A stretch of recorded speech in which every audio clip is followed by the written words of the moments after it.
வணக்கம். நம்மளோட பாண்டி ஸ்டோரியில் வரக்கூடிய எபிசோட் எந்த மாதிரி விஷயம் நடக்க போகுது சொல்லி நம்ம இதெல்லாம் பார்க்கலாம். இங்கே சரண் மனசுக்குள்ள உரித்திட்டே இருக்கு. இவங்க எப்படிப்பட்ட குடும்பம், இவங்க என்ன ஏதுன்னு சொல்லி எனக்கு சுத்தமாக தெரியல. ஃபஸ்ட்டு அவங்க சுற்றி இருக்கிறவங்க கிட்ட கேட்கணும், அவங்க யார் என்னன்னு சொல்லி கேட்கணும். அப்போ தான் எனக்கு நிம்மதியாக இருக்கும் சொல்லி சரவணன் வந்து என்ன பண்ணுறாங்க அப்படின்னா, ஸோ இங்கே ஒரு வீடாக போய் கேட்கவும் செய்கிறாங்க. அப்போ தான் இவங்களை பற்றி எல்லா விஷயமும் இங்கே சரவணுக்கு தெரியாது. அவங்க சரியான கடைக்காரனுங்க, காசு வாங்குறதுக்கு முன்னாடி காலை பிடிப்பானுங்க. ஆனால் அதுக்கப்புறம் காசு வாங்கினதுக்கப்புறம் நாங்கள் தான் கால் வேணும், காசு தரவே மாட்டாங்க அப்படிங்கிறது சொல்ல செய்கிறாங்க. இதுக்கிட்ட சரவணுக்கு பயங்கரமான சின்னங்க சொல்லிட்டு சொல்ல உண்மையாக சொல்லி கேட்கும்போது, ஆமாப்பா எல்லாம் உண்மைதான், எல்லாம் பயங்கரமான குடும்பங்க, காசு நம்ம கிட்டேருந்து வாங்குறதுக்கு அப்படியே வருவாங்க, ஆனால் திருப்பி கொடுக்குறதுக்கு அவங்களுக்கு மனசே வராதுப்பா அப்படின்னு சொல்ல செய்கிறாங்க. அதேமாரி எல்லாருமே ஒரு ஆள் அடியும் கேட்குறாங்க. பயங்கரமான சண்டையான குடும்பம் அது, எப்பப்போ தான் சண்டை போட்டுட்டு இருக்கோம் அப்படிங்கிற மாதிரி. ஸோ ஏற்க மாறா இங்கே மயிலோட வீட்டை பற்றி பேசிட்டும் இருக்காங்க. அப்போ சரவணுக்கு தெரியாது. அப்போ எல்லா விஷயத்தையும் மறைச்சிட்டா என்ன கல்யாணம் பண்ணியிருக்காங்களா அப்படின்னு சொல்லுங்க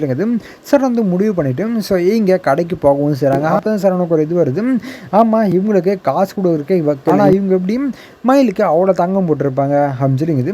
சார் வந்து அந்த விஷயத்த நினச்சி பார்க்கவும் செய்கிறாங்க. சார் வந்து கண்டிப்பாக அது நகையாக இருக்காது, அதுவும் கவரிங்காக தான் இருக்கும்னு சொல்லிங்குது.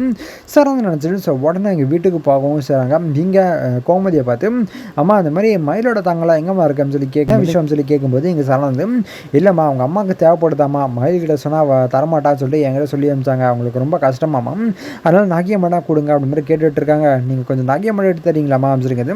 சார் வந்து சொல்ல முடிச்சுறாங்க. மயிலேருந்து, ஓ இதான விஷயமா, சரி இரு வரேன் அப்படிங்கிறது. சரி இங்கே கோமதி என்ன பண்ணுறாங்கன்னா, சரவணுக்கு அந்த நகையெல்லாம் எடுத்து கொடுக்கவும் செய்கிறாங்க. இங்கே சரவணன் சரிம்மா அப்படிங்கிறது. நகையை எடுத்துகிட்டு போகும்போது இங்கே பயங்கரமாக இருந்துச்சு. அங்கே பாதி நகை கருப்பாயிட்டு இருக்கு. அப்போ வந்து சரவணன் முடிவு பண்ணுறாங்க, நான் நினச்ச மாதிரி ஆகிப்போச்சு அப்படிங்கிறது. சார் வந்து நினச்சிட்டு நீங்கள் மயில் பார்க்கறதுக்கு போகவும் செய்கிறாங்க. ஸோ இதுக்கப்புறம் எந்த மாதிரி விஷயம் நடக்க போகுது சொல்லி நான் இடத்துல உங்களுக்கு அப்டேட் பண்ணுறேன். ஸோ அது வரைக்கும் நம்ம பண்ணி பக்கத்தில் பெல் ஐக்கன் வச்சுக்கோங்க. நன்றி, வணக்கம்.